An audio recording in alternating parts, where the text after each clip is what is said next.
Welcome back to another story on Whispered Tales. Now, let's dive into today's story.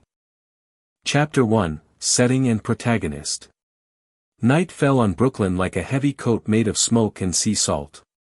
The steam from the East River rose in a thin mist, mingling with the deep sound of a ship's horn and the yellow light spilling from the rusted lamp posts along the docks.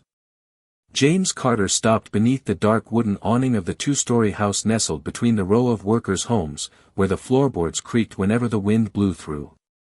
His shadow stretched long across the concrete sidewalk, thin as a thread between two shores. One shore was family, the other was darkness. He wiped the rain off his fedora brim, looked up at the second-floor window where the light flickered. Laura was still awake. New York in 1937 knew how to hide another city beneath its facade, a New York of underground gambling joints, nameless piers, mislabeled crates, and midnight promises. James navigated through both of these layers, the surface and the depths, behind the facade of a gray liquor dealer, not quite legal, not quite illegal, just enough to be avoided and yet needed. He had a transaction ledger, the seal of a few shell companies, a black panel truck with a rumbling engine, and a smile that was as thin and unreadable as a knife's edge. All of it merely to hide another truth: he was a link in the chain of MI6, a folding knife hidden in a wool coat pocket, living in an era where the line between loyalty and poverty blurred like rain and smoke. Laura opened the door before James could pull out his key. The smell of cheap soap and stale coffee lingered in the air. She tied her hair back, her cold gray eyes quickly assessing his soaked coat and the unbuttoned vest. "Late again," she said, her voice as flat as a kitchen table freshly wiped. James hung his hat on the rack, draped his coat, and gave her a small smile. "When the docks are awake, the whole family of traders has to be awake." Laura glanced over her shoulder, her gaze landing on the dark leather suitcase James always carried. For a moment, that look was like a blade tracing a seam. Then she turned away, calling toward the kitchen, "Ethan. Your father's home." Ethan appeared from the back door, wearing a crumpled wool hat and a too-large sweater, his shoulders hunched as though the wind outside was more familiar to him than the roof over his head. The boy, 18, was almost as tall as his father, with a bright intensity in his eyes that was difficult to tell whether it was enthusiasm or recklessness. At that age, Brooklyn offered him quick choices: a group of friends on the corner with cold eyes, late-night auto repair shops, a few stories about gang tags painted on brick walls. "You're later than me tonight," James said softly, his voice barely above the sound of the ticking wall clock. Ethan shrugged. "Side job." "Where?" "Uncle Lewis's workshop." "Which Lewis?" "The one under the bridge." He smiled, a short grin that kept anyone from asking more. Laura didn't look at Ethan, she looked at the leather suitcase, then at James. "Wash your hands. The coffee's still warm." Downstairs, the cramped living room was where everything squeezed into each other: an oak bookshelf, tarnished silver-framed wedding photos, the Philco radio softly broadcasting news from Europe as if a storm were gathering somewhere out in the Atlantic. Rumors about the Nazis, about marches, about pledges sworn before a dark symbol. James heard every word, but in his ears, each syllable passed through a different filter, connecting invisible dots into a map of the city. He placed the suitcase on the table and unlocked it with a familiar motion, so much so that his hands didn't even need his eyes. Inside were shipping papers, an amber bottle of rum, and underneath a double-layered lining, an untitled black notebook, small enough to fit in the palm of his hand. Laura had never touched it, but she knew it existed, like the knowledge of an undercurrent beneath the river, cold and strong. James lightly tapped his finger on the back of the notebook and then snapped it shut, as if running into an old friend in the street. This notebook wasn't a diary, nor a ledger, it was the language of another world: numbers, substitution tables, grids of letters, notes on where to place the lenses, round thin lenses hidden in a silver cigarette case, used to reveal invisible ink under sodium light. Nathan Wells, the tall man with steel-framed glasses and a passion for symmetry, had designed most of this code system. For Nathan, mathematics was a way to whisper with fate. At night, Nathan would often show up at the bar by the pier, where the lights were always low and the smell of damp would linger permanently. He sat at the bar, a gin in front of him that was never finished, his hands skimming through a stack of horse racing tickets scrawled with meaningless pairs of letters. People thought he was an accountant, abandoned by his wife, unemployed after the crash. The invisibility was his best suit, and James appreciated it more than he appreciated a gun. It was at this same bar that Victor Steele often stepped in like a gust of wind, his leather coat flung open, his smile showing too many white teeth, and the large ring with a V carved in it catching the eye. Victor was the type of man who shook hands with both his palm and the whole room. To those who didn't know better, he was a daring delivery man, adept at getting Jamaican liquor past the toughest checkpoints. To those who did know better, and James always did, he was the intermediary for Dominic Russo and the Black Dragon gang, which controlled part of the piers and the late-night truck routes. Victor had debts. Debts that weren't just money, they were the habit of lying, the tremor in his hand during quiet moments, the fact that too many people knew the name of his dog. Tonight, James still had to meet Victor at Warehouse 4, behind a row of red brick warehouses where rainwater pooled in puddles and tire tracks crossed like rough maps. But before that, he sat at the small kitchen table, where Laura placed a cup of black coffee in front of him. "How much longer are you staying in New York?" she asked, her voice calm, but James could hear the needle-like sting. "As long as there's cargo to deliver," James answered, taking a sip.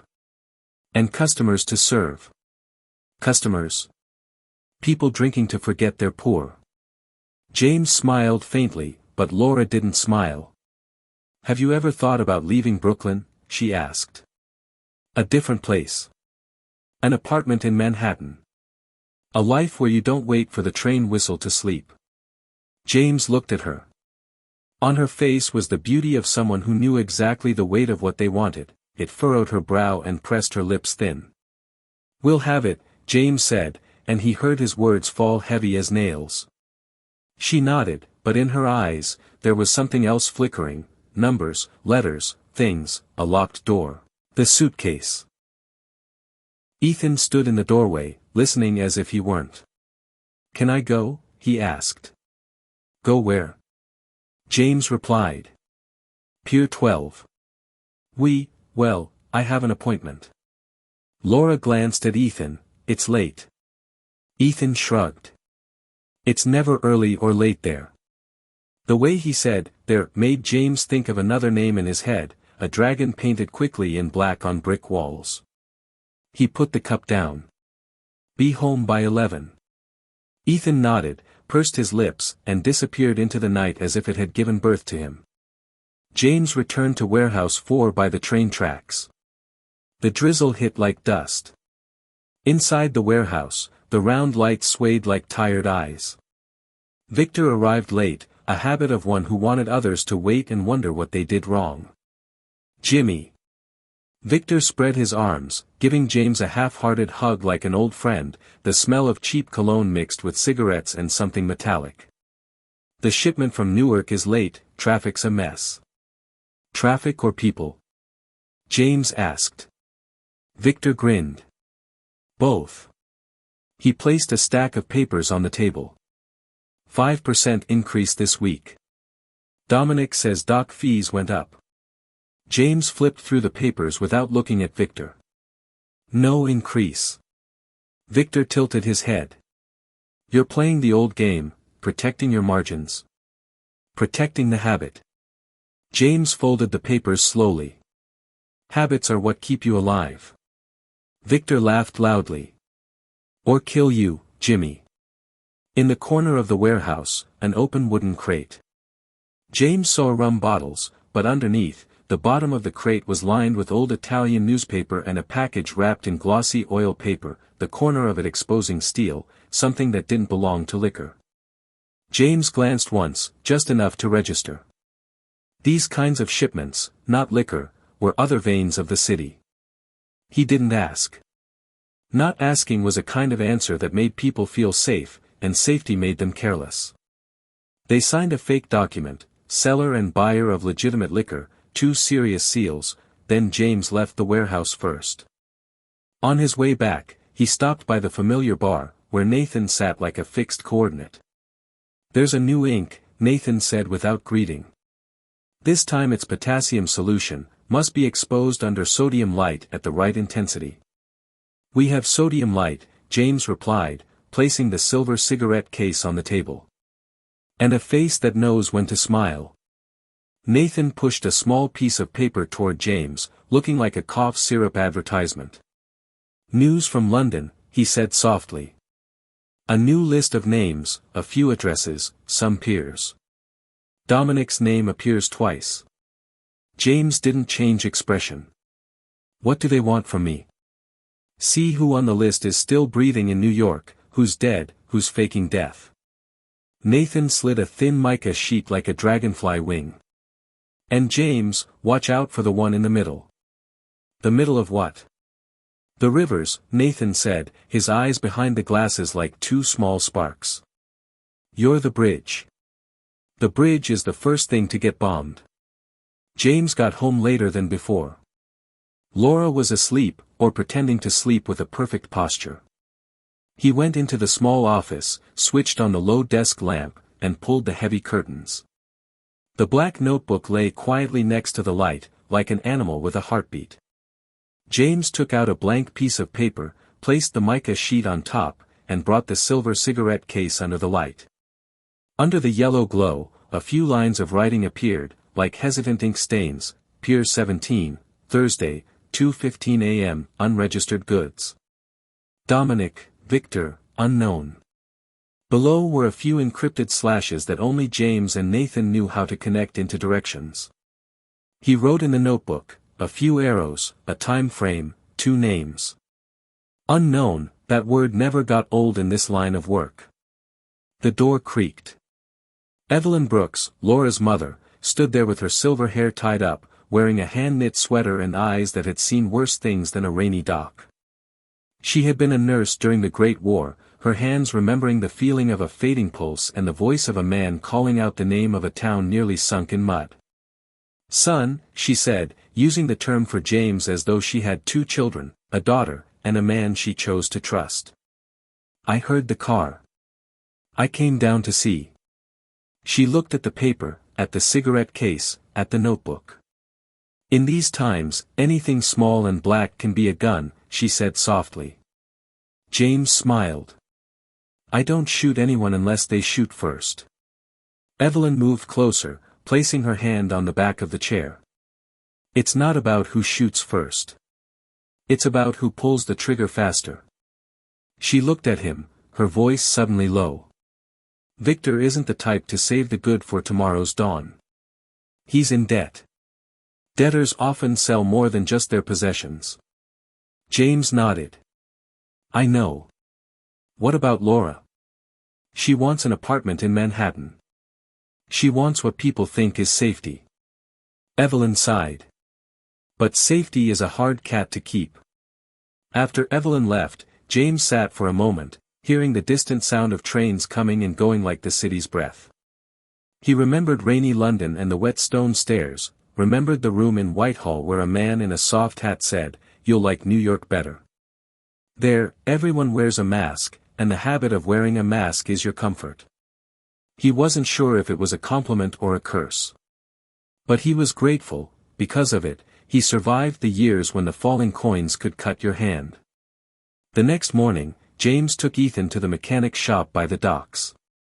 They passed by newspapers hanging on display, Hindenburg, the Spanish Civil War, heavy rain in the south, Brooklyn Bridge maintenance, and scattered reports of gang clashes. Ethan was silent, hands in his pockets, walking quickly. "Who do you know there?" James asked. "Frankie," Ethan replied, hesitantly adding, "and Tommy." The names passed like pebbles on the water's surface. "Are they good?" "Good in their way." James nodded. He didn't ask about their way. In Brooklyn, every group had its way, and every way needed time to turn into something you could name. At the shop, James shook hands with Louis, an old Italian man with a silver mustache, his eyes holding stories he didn't want to tell. "The boy's okay," Louis said, patting Ethan's shoulder. "He listens to the jukebox. James left a few coins and told Ethan to be back on time. Ethan looked at his father, something in his eyes both grateful and defiant. "You don't have to worry," he said. "I know the way home." "I'm not worried about you getting lost," James said. "I'm worried you'll want to go somewhere without looking at the signs." Ethan laughed, rare, like a sliver of light breaking through the gray sky. "I'll look. Today," he said. In the afternoon, James stopped by his small office. It was really just a rented room on the third floor of an old building, the door painted with peeling green, with a sign that read, "Carter Imports." Inside was a wooden desk, an Underwood typewriter, some crates of files, and a small safe hidden behind a portrait of a shipbuilder. He opened the safe, checking things that never stayed in place if someone else had touched them, a small roll of film wrapped in wax paper, a few counterfeit checks, a fake passport, a piece of a coat from a close call last year, and a small photo of Laura from their early days, her hair voluminous, her smile half hidden. He added Nathan's paper from last night, wrapped with the mica sheet, to the safe. The sign of a new day rested in a dark, iron-bound space. The door opened without a knock. Cole Vance stepped in, tall, broad-shouldered, his cap pulled low. In Cole's eyes was the calm of a marksman, everything moved slowly enough for him to see the decisive bullet. "Pier 17, Cole said flatly, like reading off a license plate. "I'll be on the roof across the way." James nodded. "Don't shoot unless I wave." Cole smiled. "You never wave." "Exactly." They shared the layout, the entrance, the high points, the light positions, the escape routes. Cole touched the dot, 2:15, a gesture from someone who always counted every minute. Before the scheduled time, James returned home, ate dinner like a normal person, vegetable soup, toast, news on the radio. Laura talked about a new store opening on Fifth Avenue, her voice holding a warmth that only appeared when mentioning goods, fabrics, those things that sketched out a different life. Evelyn remained quiet, occasionally glancing at James as if taking his blood pressure. Ethan arrived on time, hands covered in grease, his eyes bright. He talked about the carburetor like it was a musical instrument. James nodded, asked a few questions that made Ethan talk more. Laura watched the two men talk about machines and schedules, her face calculating something that never balanced. Night fell again. James stood up from the table, put on his coat, grabbed his suitcase. Laura looked up, asking, "Back to the docks?" "Just an inventory," James replied. She stood up, walked over, and smoothed the lapels of his coat like she was straightening them out, her eyes never leaving the suitcase. "I want to know what you keep in that silver case," she said, her voice low, as if whispering into a clock. James smiled faintly. "Cigarettes.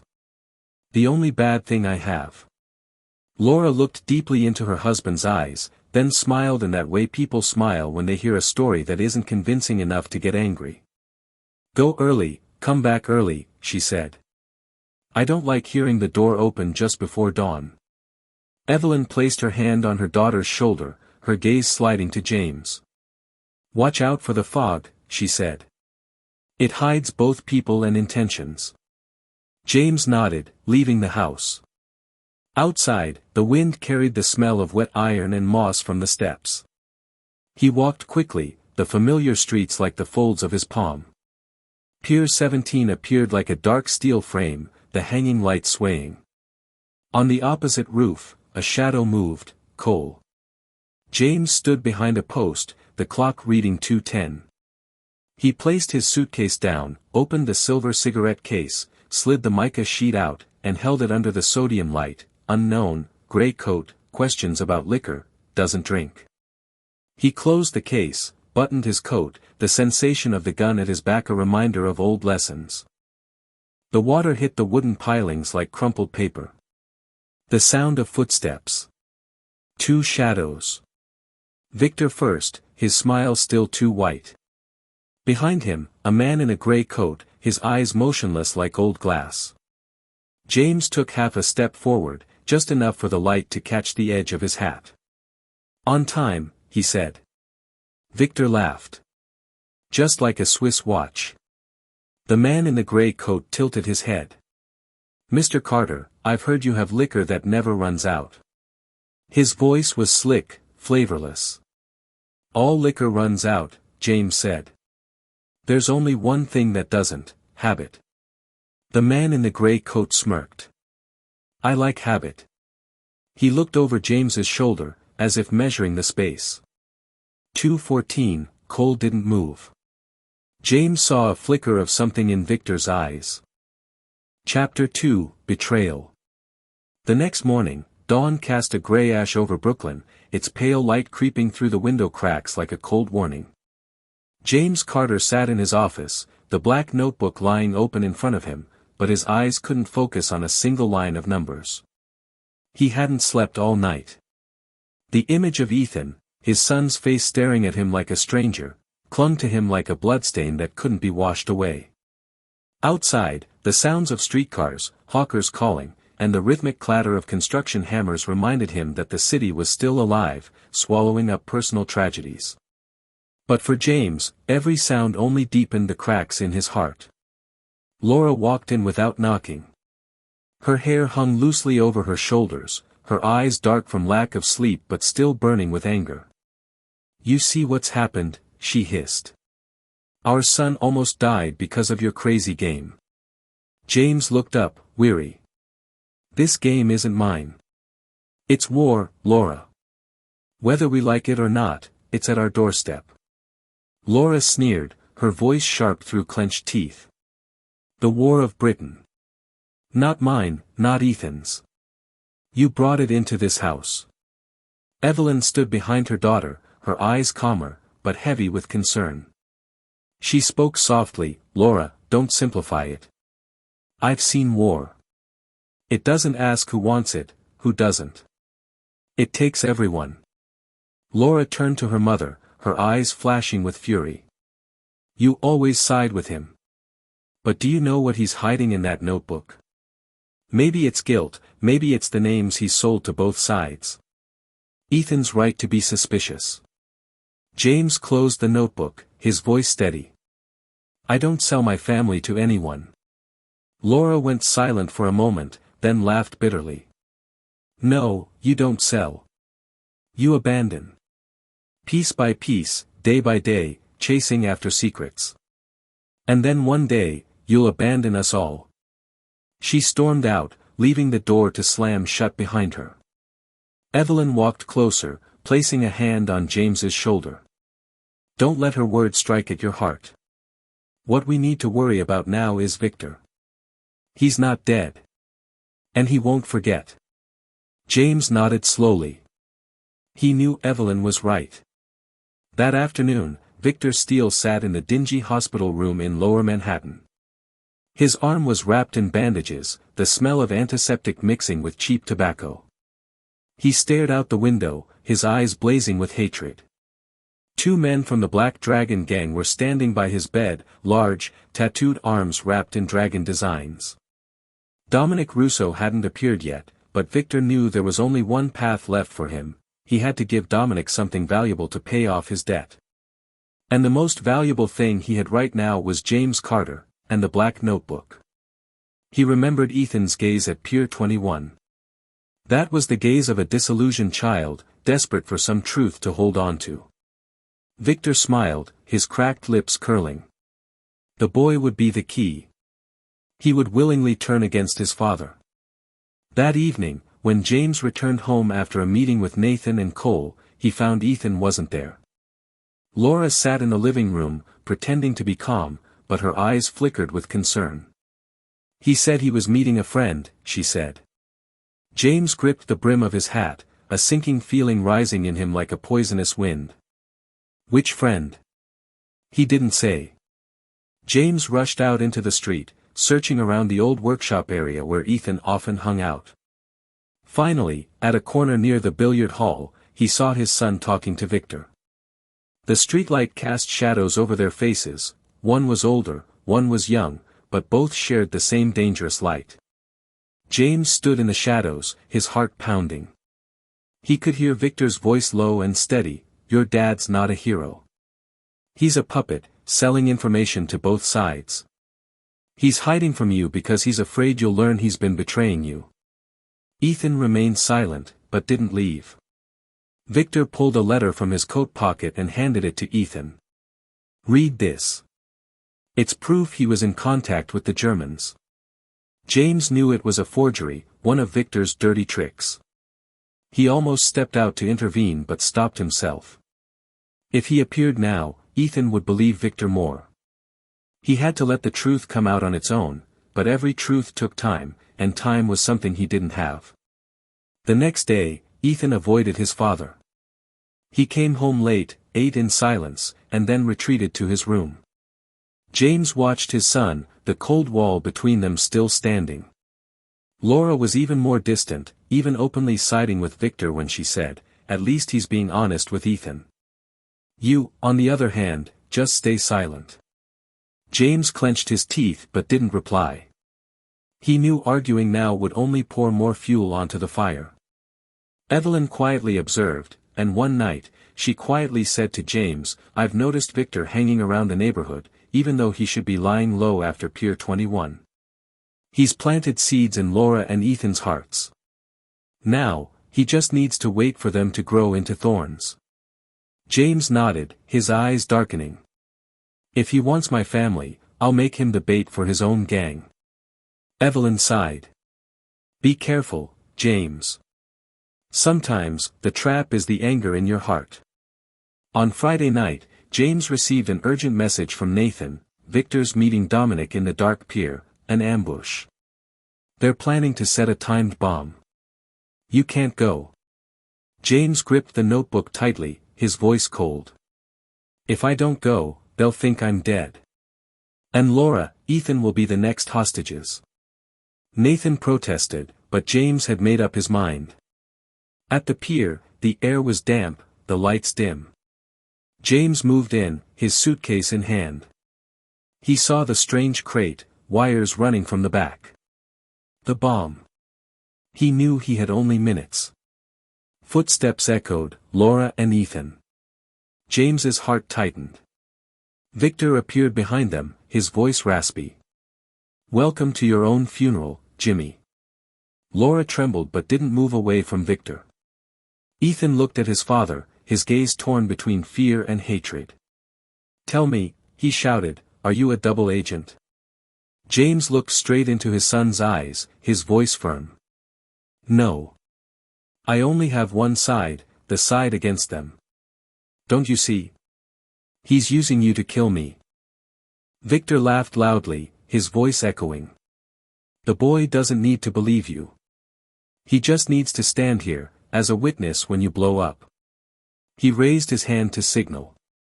The ticking of the bomb grew louder. In that moment, Evelyn appeared from the shadows, holding the dagger she'd taken from one of Victor's men. She lunged, severing the wires to the bomb. Sparks flew, but the bomb was disabled. Victor roared, raising his gun, but James was faster, shooting him in the shoulder. Laura screamed. Ethan stood frozen, his eyes wide, seeing for the first time who the real traitor was.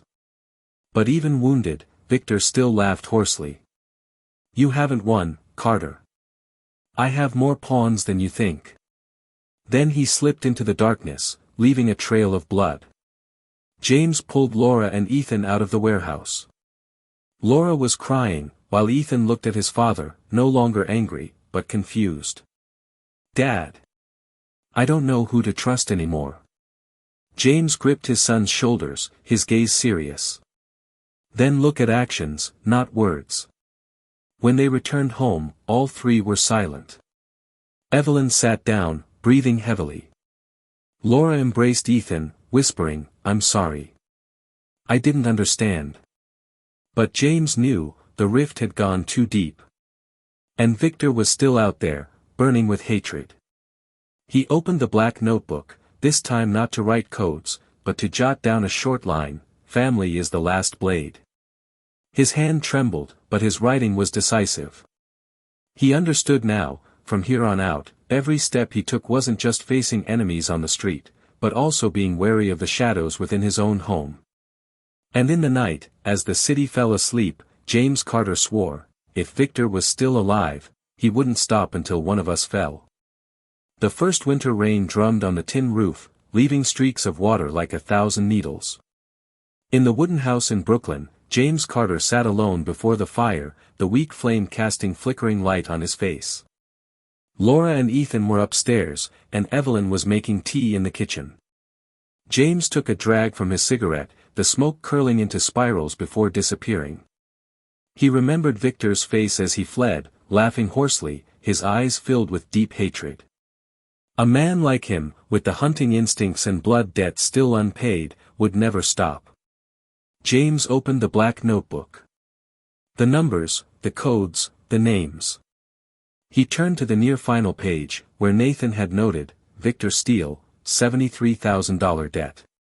Creditor, Dominic Russo, Black Dragon. Risk, high. James touched the word risk, feeling it was no longer a warning but a living, breathing truth. The door creaked. Evelyn entered, carrying the scent of herbal tea. She set the cup on the table, looking at James, her eyes tired but still bright. You know, he'll come back. Not just for you, but for Laura and Ethan. James nodded, his voice low. I know. That's why I have to stay one step ahead of him. Evelyn slowly sat down, her hands trembling with age but steady when she spoke. James, I've seen the Germans hypnotize prisoners for information. They have ways of bending the mind. If Victor's found that, then Ethan, she stopped, her eyes full of worry. James sighed, lighting another cigarette. I saw the look in my son's eyes last night. He's planted the seed of doubt. Victor doesn't need to hypnotize much, he just needs to poke the right crack. Meanwhile, in a secret room behind Dominic Russo's Italian restaurant, Victor was tending to his wounds. Dominic sat across from him, a lit cigar between his fingers. He looked at Victor like a sick dog still trying to bite its owner. You promised me the notebook, Victor. But all I see is blood and cops. I don't like tricks. Victor gritted his teeth, his voice urgent. I swear it's real. James Carter hides the black notebook. It contains the British contact codes. It's worth 10 times the debt I owe you. Dominic exhaled smoke, narrowing his eyes. You'll bring it to me. Or I'll take your head in its place. Victor nodded rapidly, but in his mind, another plan was forming. He wouldn't give the notebook to Dominic. He'd take it for himself and sell it to the Germans. All he needed was Ethan on his side, and James would be isolated. A man abandoned by his son, that wound would be deeper than any bullet. The next day, Ethan disappeared early. Laura said he went to the workshop, but James knew the truth was different. He followed the trail, finally finding his son standing with Victor in a quiet park corner, his eyes troubled. James didn't appear, just watched from a distance. Victor was speaking, his voice soft like poisonous honey. Do you know, your father lied to all of America. He's just a pawn for the Brits. Your mother, she deserves more than that rotting wooden house. If you side with me, I'll give you both, the truth and power. Ethan clenched his fists, but didn't respond. James saw his son trembling, like someone standing on the edge of a cliff, just needing a slight push to fall into the abyss. His heart ached. He wanted to rush out, but reason forced him to wait. If he intervened now, Ethan would trust Victor more. That night, when Ethan came home, James sat waiting in the living room. You met with Victor, he said bluntly. Ethan flinched, then tried to hide it. Just friends. James looked deep into his son's eyes. He's not a friend. He wants to use you against me. Ethan bit his lip, his eyes flashing with defiance. And you? Have you ever seen me as anything other than an excuse to hide your work? You never tell the truth. James was speechless. Evelyn appeared in the doorway, speaking softly, Ethan, don't let anger blind you. Your father is still the one who keeps you alive. But Ethan turned away, slamming the door behind him. The sound of the lock turning was like a sentence being passed. In the days that followed, James threw himself into investigation. Along with Nathan and Cole, he followed the trail of secret letters between Victor and the Black Dragon. They discovered a money laundering and small arms operation running through the docks. Nathan decoded part of it: Thursday, Pier 42, goods and witness. James frowned. The witness is Ethan. On Thursday night, they trailed Victor to Pier 42. Sure enough, Ethan stood there, his face tense. Victor smiled at Dominic. "Here, my witness. Carter's son will confirm all the crimes his father's committed." Dominic looked at Ethan, then at Victor, nodding slowly. But James and Cole were ready. From the shadows, Cole fired, taking down 2 guards. Nathan activated the optical device, projecting onto the warehouse wall the letters Victor had sent to Dominic, proving his setup. The gang was thrown into chaos. Victor screamed, grabbing Ethan as a shield. "The boy's mine. Carter, take one more step, and I'll kill him." James raised his gun, his eyes cold as ice. "If you do, I'll make sure you die before he hits the ground." Ethan screamed, "Dad." In that instant, Cole moved, shooting Victor in the shoulder, forcing him to drop Ethan. James rushed in, pulling his son away. Victor tumbled, blood staining his shirt, but still laughing hoarsely. "You can't kill me, Carter. If you do, the boy will always believe you're the devil." Then he collapsed. Dominic roared, charging like a mad beast, but the police had closed in. After a few minutes of bloodshed, the Black Dragon gang was pushed back, leaving bodies and groans. Dominic escaped into the chaos, but Victor did not. He died right there in the courtroom, ending a blood-soaked tragedy. Afterward, the courtroom felt like a battlefield. The press blared headlines: "Gangsters and spies turn trial into bloodbath."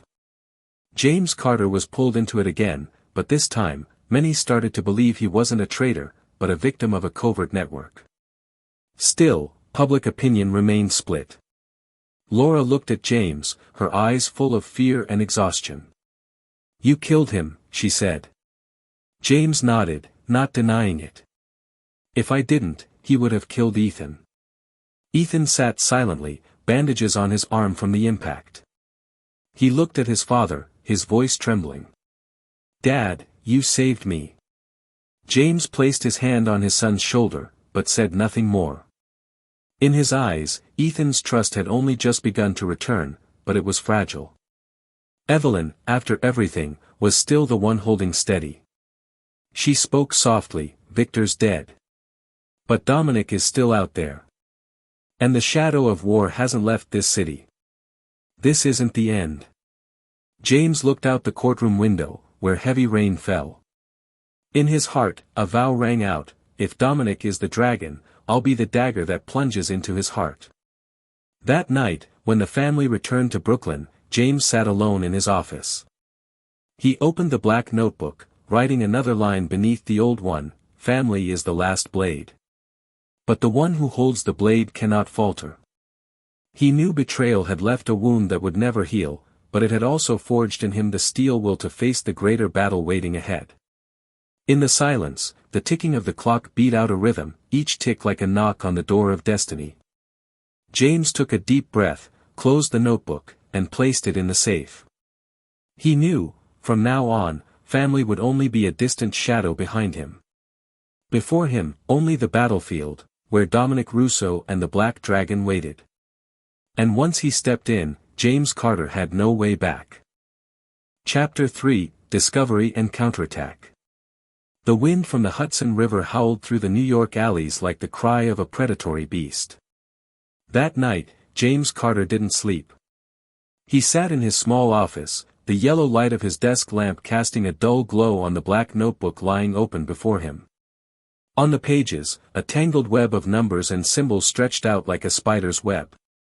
Victor was dead, but Dominic Russo was still out there, and he wouldn't stop until James and his loved ones were crushed. The door creaked. Evelyn Brooks walked in, her gray sweater casually draped over her shoulders. Her eyes, though weary, remained sharp, like an old, unyielding blade. "You're awake again," she said, pouring hot tea into a cup. James nodded, his gaze fixed on the notebook. "There's a key in these symbols.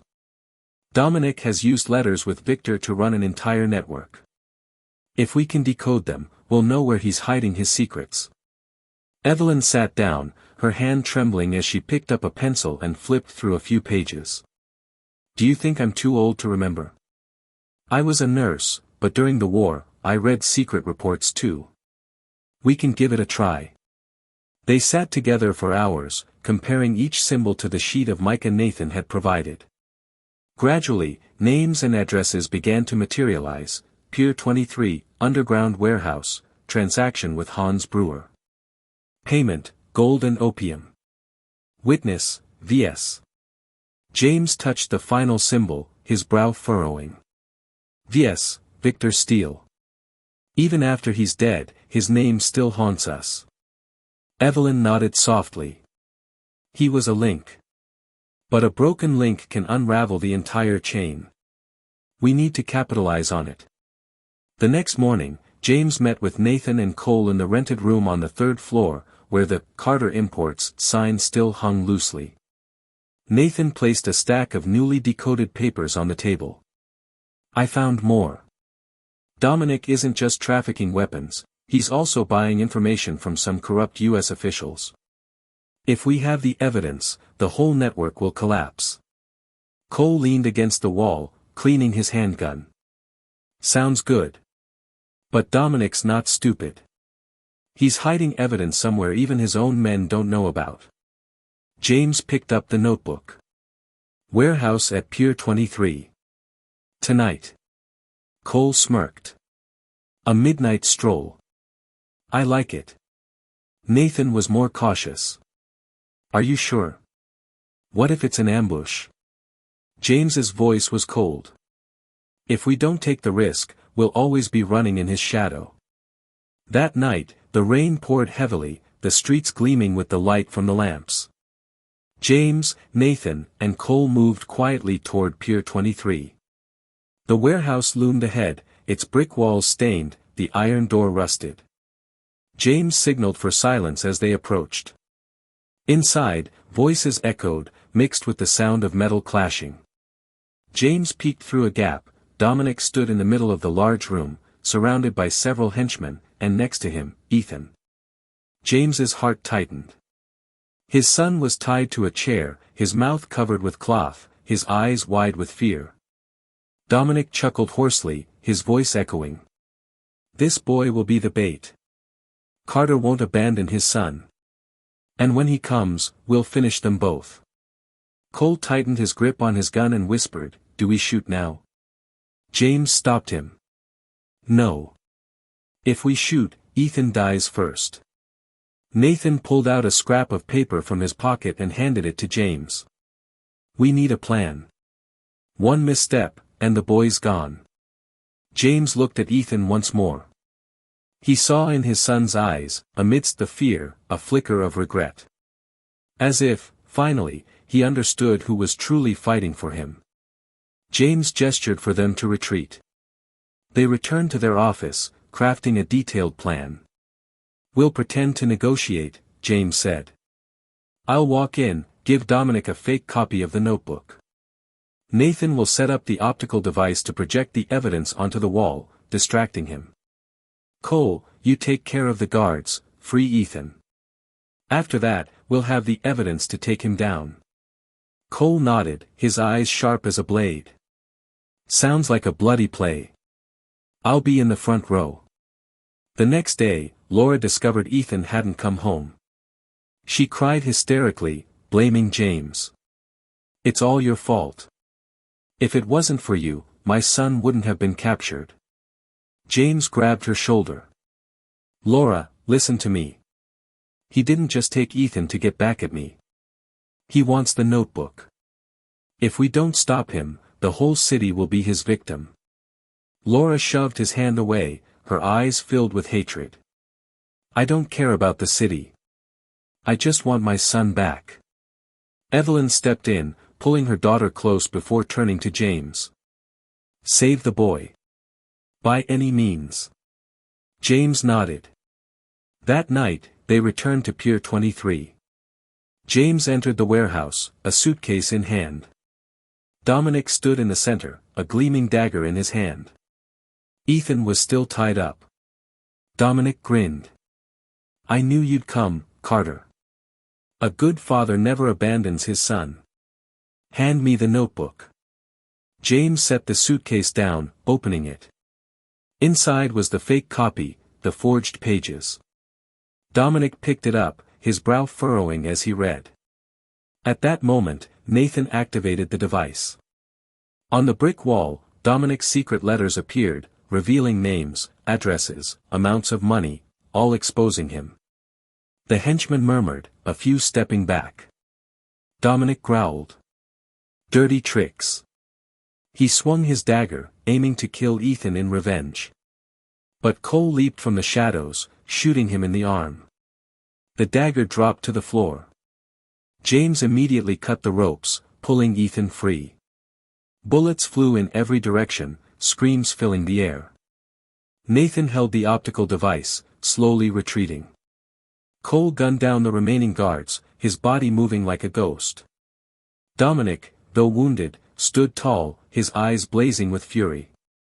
He grabbed a gun, firing 3 quick shots. One bullet grazed James's shoulder, the blood flowing hot. Ethan screamed, "Dad!" For the first time, his voice didn't hold suspicion, but desperation. James gritted his teeth, raising his gun, aiming straight at Dominic. Their eyes locked. Dominic snarled, "I'll burn you alive, like I did to other traitors." James pulled the trigger. The bullet slammed into Dominic's chest. He staggered back, his mouth bleeding, but still managed to chuckle hoarsely. "Carter, you can't kill the darkness." Then he collapsed. The police rushed in after the gunfire, but Dominic was already dead. The henchmen scattered, some were arrested. James held Ethan tightly, blood soaking his shirt. His son cried, his words a blur, "I'm sorry, Dad. I was wrong." James held his son, his vision fading from blood loss.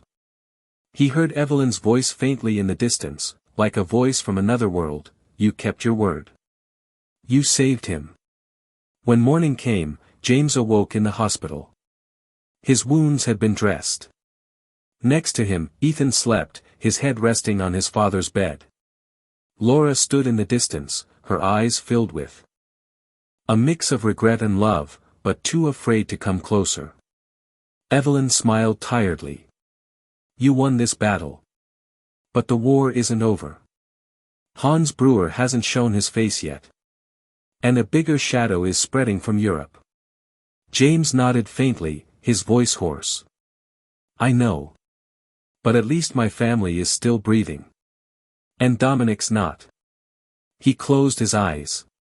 In the darkness behind his eyelids, James could see clearly, this wasn't the end, but only the beginning of a new phase. The real battle wouldn't be confined to New York, it would spread to London, Paris, Berlin. And he, James Carter, would have to become the ghost hidden in the blood-soaked century. In early December, snow lightly covered the rooftops of Brooklyn, turning the old workers' neighborhood into a cold, gray patch. James Carter still wore a bandage on his shoulder, but he had left the hospital and returned to his wooden house. In the living room, the fireplace crackled, casting its light on the tired faces of his family. Ethan sat still, his eyes red from sleepless nights.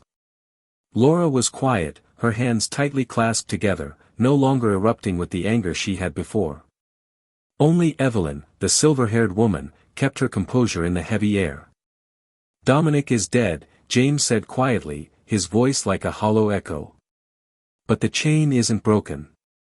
He was just one link. Behind him is still Hans Brewer and the Germans." Evelyn nodded, slowly sipping her tea. "Yes. I overheard some nurses at the hospital, some mysterious Germans have been coming in and out of the docks. If Brewer is here, he'll find a way to exploit the chaos after Dominic's death. Ethan looked up, his voice trembling. Dad. I'm sorry. I trusted Victor. I doubted you. James looked at his son for a long time.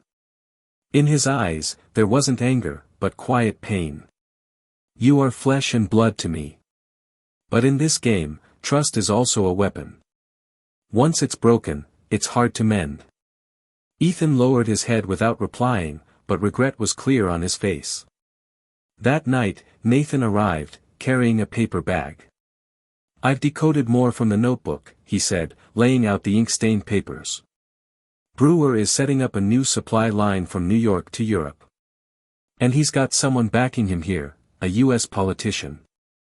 If we expose him, we'll have undeniable proof. James pressed his hands against the table, his eyes darkening. Who? Nathan sighed. Not sure. But there's a code EB, I'm not sure what it means. Evelyn furrowed her brow, shaking her head slightly. Not me, for sure. But it could be someone from the list we encountered during the war. Cole, who had been silent until then, pulled out a cigarette, chewing on it but not lighting it. If Brewer's linked to an American politician, he's not just smuggling. He's trying to put this whole country in Germany's hands. We don't have much time. James nodded. Right. We need to strike first. 2 days later, Cole followed Bishop to the Waldorf Astoria Hotel. In the grand lobby, full of crystal chandeliers, Bishop appeared in an elegant pinstriped suit, his silver hair slicked back, a smile of someone used to power. But his eyes, sharp and cold, like a knife hidden in silk. Cole reported back. He's meeting a German, none other than Brewer. He's still alive, his arm bandaged, but smiling like he's never been defeated. They exchanged a bundle of papers. I couldn't hear what they said, but it's definitely new correspondence. James clenched his fists. Brewer hasn't given up. He'll try again. Nathan placed more documents on the table. Here. I've got Bishop's real signature from the wartime reports. It matches perfectly. No doubt about it, EB is him. The plan was set. James would confront Bishop at the federal court hearing. Nathan would prepare the optical device to project all the letters between Bishop and Brewer. Cole would handle security, in case there were any remnants of the Black Dragon gang lurking. Evelyn was quietly investigating Bishop's financial ties, to prove his motives. The night before the hearing, James sat alone in his office. Ethan walked in, his young face showing a new resolve, as if he had gone through a great storm. Dad, he said, I want to go with you tomorrow. James looked up, hesitating for a moment. It's too dangerous. Ethan pursed his lips. I betrayed you once. If I don't stand by you now, I'll always be a coward. James stared into his son's eyes and then nodded slowly. All right. But remember, stay silent and observe. You have to stay alive, no matter what happens. The next day, the federal court was packed. The air was thick, with reporters pushing in. Bishop sat on the witness stand, calm as if the entire world stood with him. James entered, the leather suitcase in hand. As the judge's gavel struck, the room fell silent. The prosecutor began presenting the evidence, letters, maps, symbols from the notebook. Bishop smiled faintly, his voice warm. Your Honor, all of this is fabricated by a bootlegger. I've served this country for over 30 years. I don't need to justify myself to a lawless criminal. Murmurs spread through the room. James opened the suitcase, pulling out the letter with the GB signature. Nathan activated the optical device, projecting Bishop's real signature onto the screen. The two handwriting styles matched perfectly. The room erupted in noise. Bishop's face flickered with shock but quickly regained his composure. Signatures can be forged. The Germans are very good at this. Evelyn stood up, her voice cutting through the chaos. If it's a forgery, How come the financial transactions through your shell companies match the dates in the letters? She produced a ledger, the figures clear. The room erupted. Bishop gripped the chair, his eyes filled with rage. In that moment, the court doors burst open. A group of Black Dragon remnants charged in, hired to rescue Bishop. Gunshots rang out, glass shattered. The reporters screamed, the guards drew their weapons. Cole immediately reacted, taking down the first two men. James shielded Ethan, pushing him under the table. Nathan held the optical device, trying to protect the evidence. Bishop, taking advantage of the chaos, drew a gun from his coat and aimed directly at James. "Carter," he growled. "You'll never win against those who have real power." The gunfire rang out. James rolled to the side, the bullet grazing his ear. He fired back, the bullet striking Bishop's arm, forcing him to drop the gun. A Black Dragon member lunged at them, his knife raised, but Ethan suddenly jumped in, grabbing a chair and smashing it over the man's head. The guy collapsed. The gunfight lasted for several minutes until the police reinforcements stormed in. The Black Dragon remnants were either arrested or gunned down. Bishop, bloodied, was handcuffed right in the middle of the courtroom. His face contorted, his voice snarling. "You think you've won? The war has just begun. In Europe, we will crush everyone." The judge slammed the gavel, declaring the trial adjourned, but everyone knew, the truth had been revealed. Edward Bishop, once a hero in the public's eyes, now stood exposed as a traitor. That night, James returned home. Laura waited for him, her eyes red but no longer full of anger. "You did it," she whispered. James removed his hat, sighing. "I just stopped one door. But the storm is still out there." Ethan walked up, placing a hand on his father's shoulder. "I've seen it. The truth isn't pretty, but it saves people. I want to stand by you, no matter if it's London or anywhere else." James looked at his son, a mix of pride, worry, and fear of losing him again flooding his heart. Evelyn poured tea, her voice steady. "Victor is dead, Dominic is too, Bishop has been exposed, but Brewer is still alive. And the war in Europe is boiling. James, your path will be long, and bloody." James nodded, his eyes like steel. "I'm ready. If this family has been shattered by darkness, then at least I'll turn that darkness into the grave of our enemies." Outside, the snow still fell, white and pristine. But inside James Carter's heart, the flames of war burned brighter than ever. Chapter 4, The Climax. The winter of 1937 descended upon New York like a massive white beast. Snow covered the streets, filling the narrow alleys, and the city seemed buried in silence. But James Carter knew the silence was just a mask. Beneath the cold layer of snow, the plot still smoldered like embers. Edward Bishop was captured, but Hans Brewer was still out there. And as long as he was alive, the underground war was far from over. The office in Brooklyn was pitch black, save for the glow of the desk lamp illuminating the black notebook and the suitcase taken from Brewer's hands. James sat still, his eyes fixed on the final line of the letter signed DB, "The actions in London will usher in a new era." He read it again and again, a sense of foreboding growing within him. London, his hometown, the city where his espionage career had begun, was now the next target. Evelyn entered, her wool sweater wrapped tightly around her.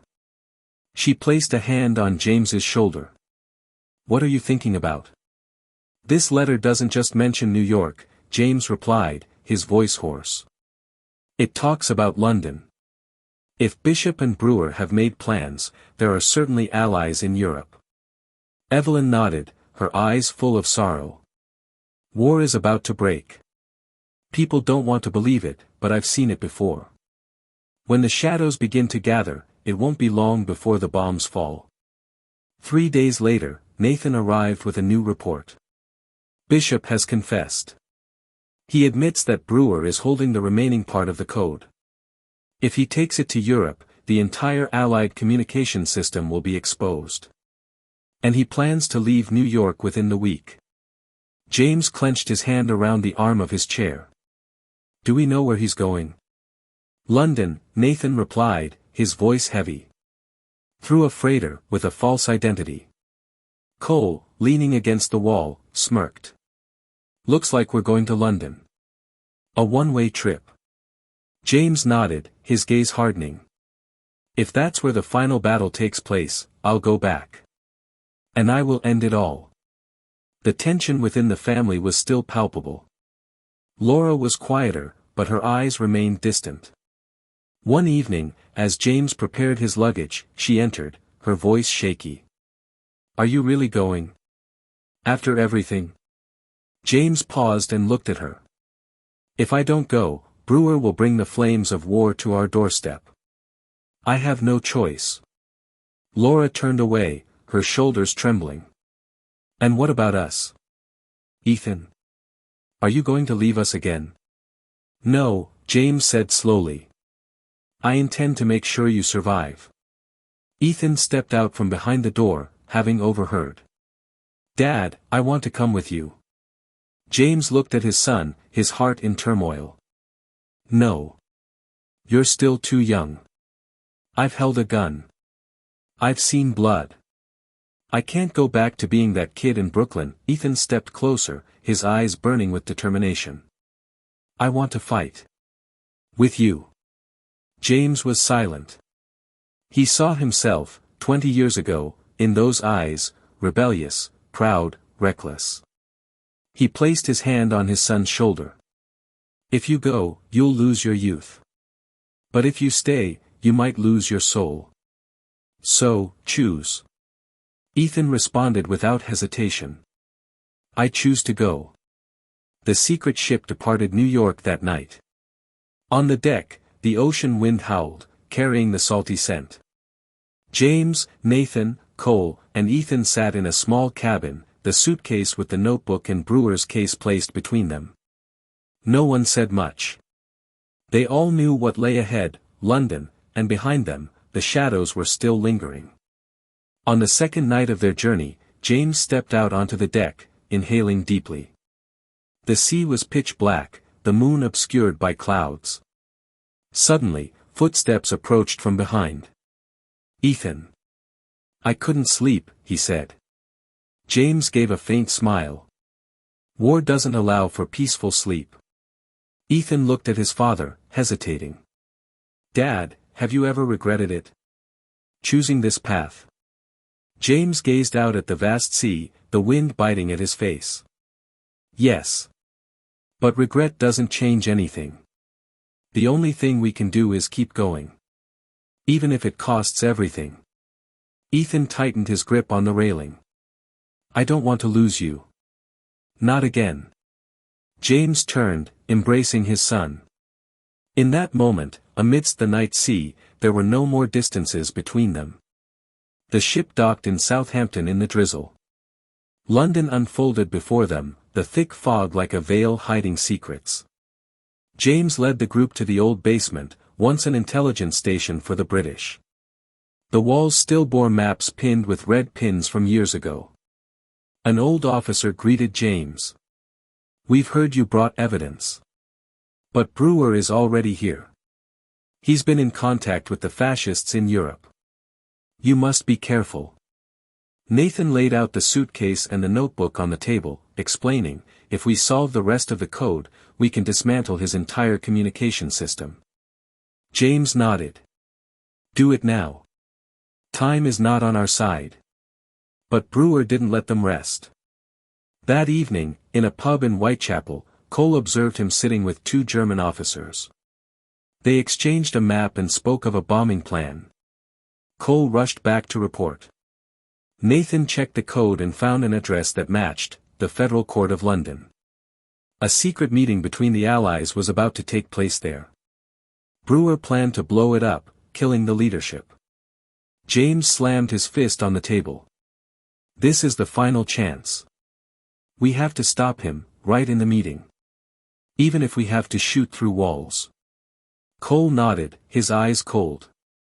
I'll cover the front door. You'll go in. Nathan handles the evidence. Ethan, he glanced at the boy. Ethan responded firmly, I'll go with Dad. I won't run anymore.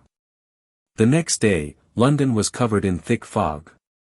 The federal court stood like a cold fortress, its grey stone walls looming. Inside, officials from various countries gathered, discussing. James sat among the crowd, the suitcase in hand. Outside, Cole had positioned his gun. Nathan set up the optical device in the courtroom. Evelyn, despite her age, insisted on accompanying them, sitting in the back row.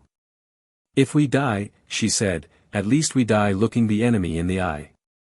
The meeting began. But just minutes later, the sound of glass shattering echoed. Brewer appeared, accompanied by a group of soldiers in grey coats, guns firing wildly. The crowd panicked, screams filling the room. James immediately drew his gun, shouting, Everyone, get down. Brewer laughed hoarsely, his eyes bloodshot. Carter. We meet again.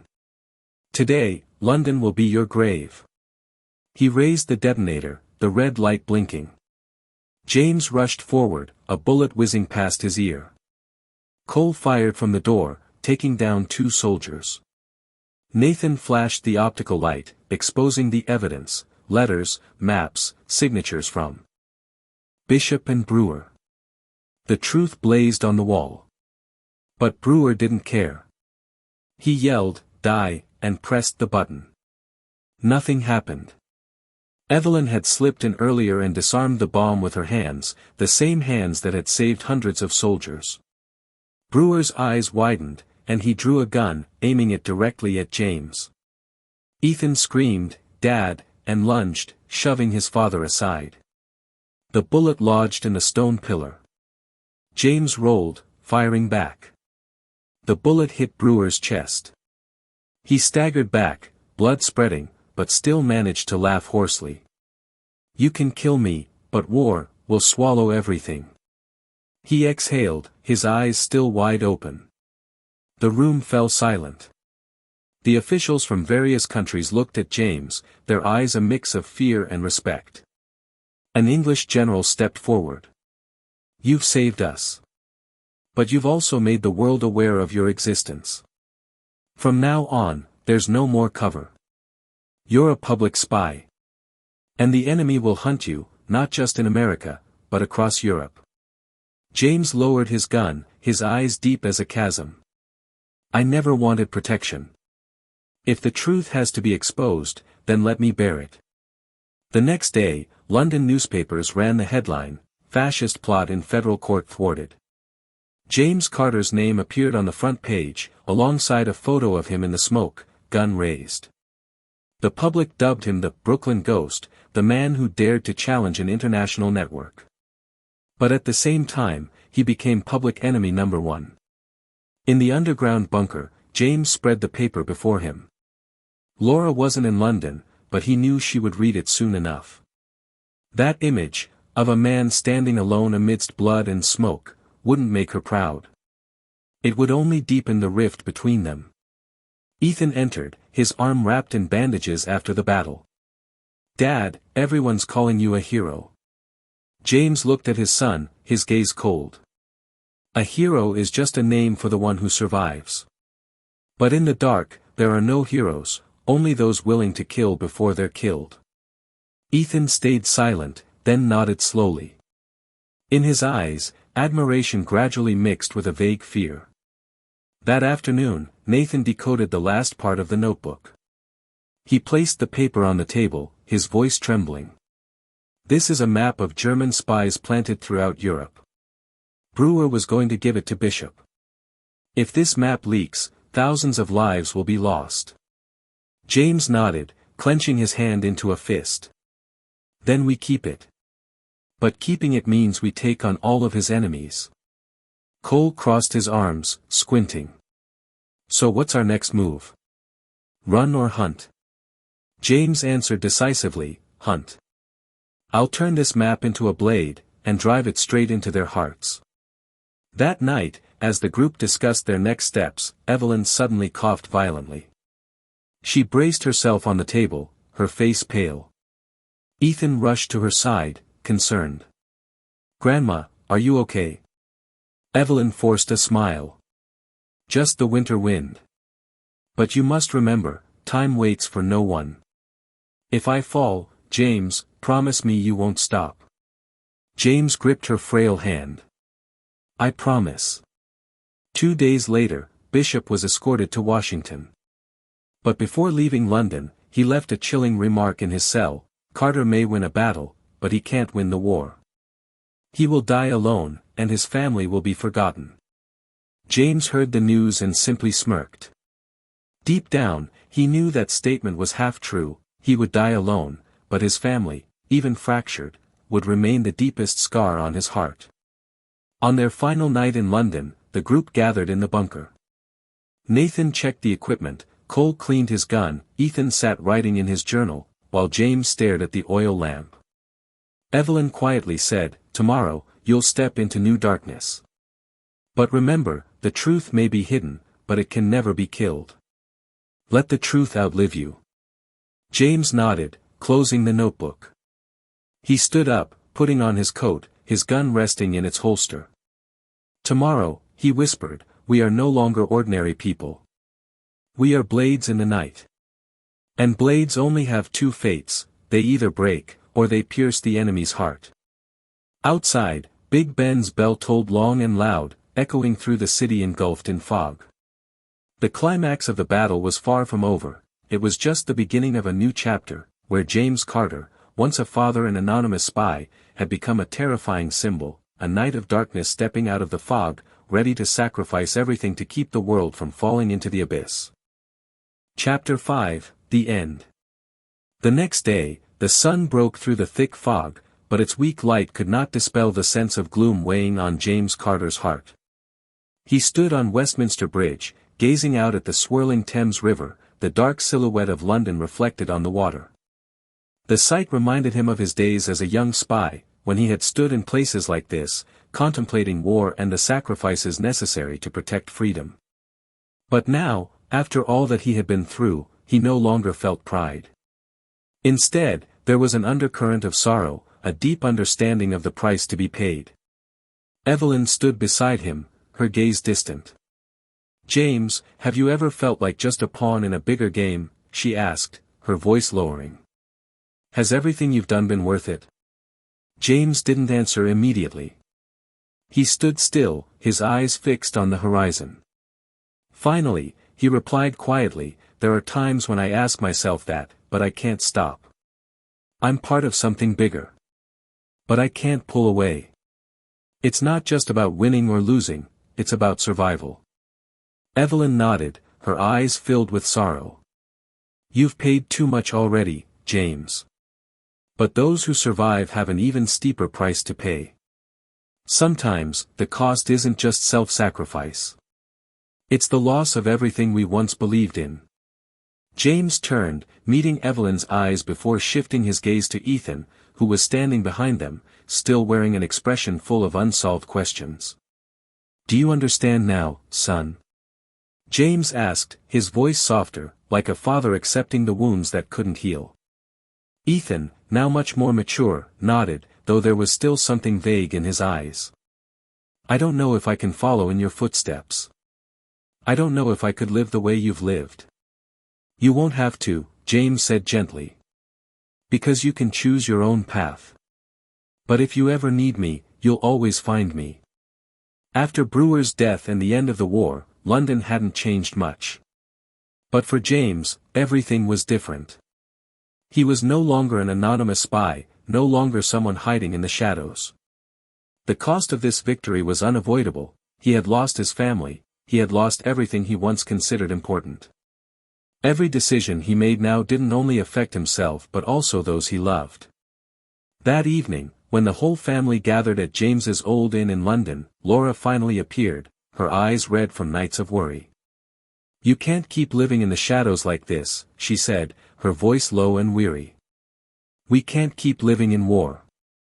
James remained silent, looking at his wife, then over at Ethan, who was silently observing. Laura continued, I know you've sacrificed so much, but this family, me and Ethan, we need you. We need a father, a husband, not a ghost. James stood up, looking out the window, his eyes vacant. I can't live like others, Laura. But I can stand beside you. I can protect you. Laura walked over and took his hand. I don't need you to protect us in that way anymore. We need a family. And I need you, as a husband, as a father, not as someone who seeks victory in every struggle. James sighed, his eyes full of sorrow. I know. But I've come too far, Laura.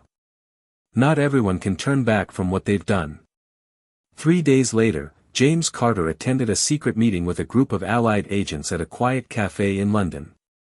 They had received reports of German attacks on their allies, and James had been assigned to participate in a new operation to stop these schemes. But as he sat across from his old comrades, a question gnawed at him: could he still live a normal life? Could he truly leave behind these silent wars, or would he be dragged back into the shadows once again? Carter, you're still the one we need, one agent said, looking at James with unwavering eyes. We still have battles to fight. And we can't do it alone. James looked around, feeling like everything in his life had become an endless series of battles. But then, he looked toward the window, where the faint light of a new day was beginning to shine. I've sacrificed too much for this war, he said, his voice deep and decisive. But not everything can be walked away from. If I have to do it again, I will. But I will never leave this family again. A month later, James Carter returned to New York with his family. The city remained unchanged, skyscrapers towering high, but within him, everything had shifted. No longer were there the shadows of war hanging over him, no longer were there secrets weighing heavily on his shoulders.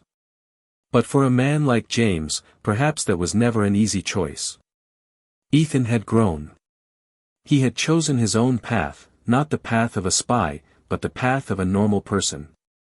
And that gave James a sense of relief, as if his son had managed to escape the darkness he had lived in for so many years. Laura and James began to rebuild what they had lost. They couldn't return to the way things were before, but at least, they could start again. Over the next year, James continued to work with intelligence agencies, but now, he no longer hid. He lived with a new purpose, not for victory, but to protect his loved ones. Evelyn, though older, still continued her work in intelligence, supporting James whenever needed.